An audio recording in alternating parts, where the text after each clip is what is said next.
Yadav films Bhojpuri Sonu Chamoli.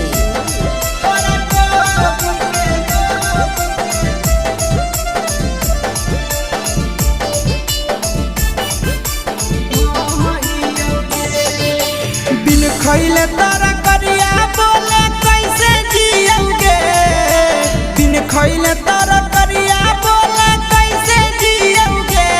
तोरा कोबी के लोभी छौड़ी हम हियोगे, तोरा कोबी के लोभी छौड़ी हम हियोगे। देही कैसे जोड़ा मना करा लियोगे, देही कैसे जोड़ा मना करा लियोगे।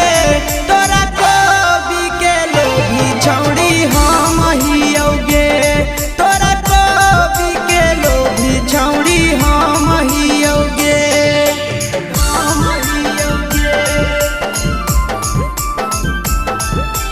हम हियोगे।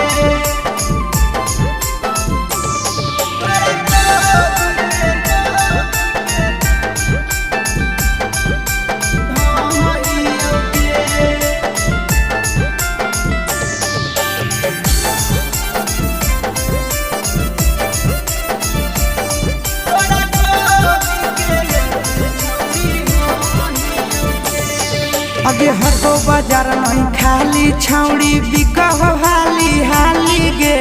भीतरे भीतरे काम छौड़ी करही काहे जाली गे।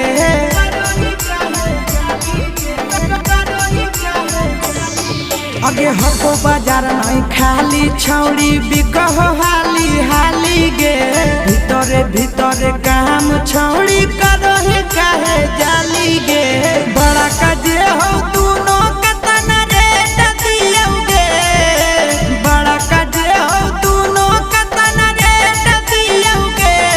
तोरा कोबी के लोभी छौड़ी हम हियोगे, तोरा कोबी के लोभी छौड़ी हम हियोगे, हम हियोगे,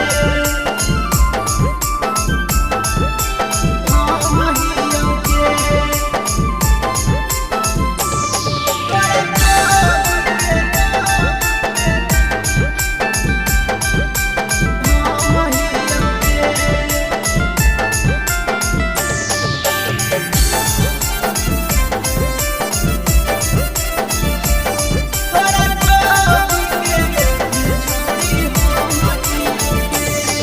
आगे माल लागो हो ताजा छौड़ी, चिखे में आई तो मजा गे।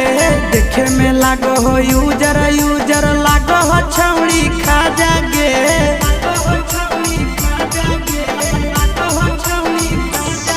आगे माल लागो हो ताजा छौड़ी, चिखे में आई तो मजा गे।